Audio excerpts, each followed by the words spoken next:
അല്ലേ? അതുകൊണ്ട് മൗലവി, നിങ്ങൾ കഴിഞ്ഞ വെള്ളിയാഴ്ച ഖുത്ബ പ്രസംഗത്തിലും പറഞ്ഞത് മറഞ്ഞ കാര്യം മറ്റാർക്കെങ്കിലും അറിയുമെന്ന് വിശ്വസിച്ചാൽ അത് അള്ളാഹു ശിർക്കാക്കലാണ്, അവൻ മുശ്രിക്കാകും. അതുകൊണ്ട് ആ സുന്നികളെ പറ്റി കുപ്പിക്കകത്തുള്ള വസ്തുവിനെ പോലെ കാണാൻ നിങ്ങളുടെ കൽവാകാമെന്നോവർ ഇത് പറഞ്ഞ ശിർക്കായി പോയി നല്ല നിങ്ങൾ പ്രസംഗിച്ചത്. ശരിയാ. പക്ഷേ ഗർഭത്തിന്റെ ഉള്ളിലുള്ള കുട്ടി തല തിരിഞ്ഞിട്ടുണ്ടോ എന്ന് ഞാൻ എങ്ങനെ പറയും? നിഗമനം അങ്ങനെ ഉണ്ടായേക്കാം, ഒരു സാധ്യത. അങ്ങനെ പൊന്നാര ഡോക്ടർ സാർ നിങ്ങൾ പറയരുത്, സംഗതി പ്രസംഗിച്ചു എന്നുള്ളതൊക്കെ ശരിയല്ല, പക്ഷെ ഇത് ഡേഞ്ചർ കേസാ. എന്ത്? വയറ്റിന്റെ ഉള്ളിൽ തന്നെ കുട്ടി തല തിരിയാൻ തീരുമാനിച്ചാൽ പുറത്തു വന്നാൽ പിന്നെ കഥ പറയേണ്ടി വരില്ല.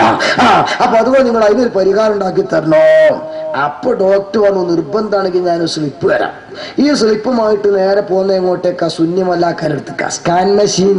ആ സ്കാൻ മെഷീൻ ഇങ്ങനെ പാടുക, കുപ്പിക്കുള്ള വസ്തുവിനെ പോലെ കാണാൻ നിങ്ങളെ വയറാകുമെന്നോർ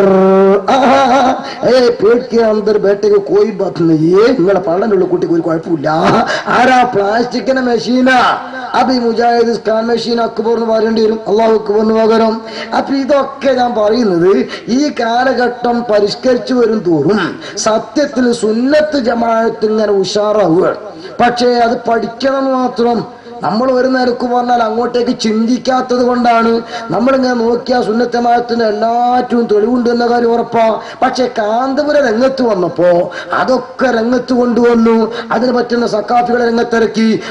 അതിൽപ്പെട്ടൊരു സക്കാഫി കോലങ്ങൾ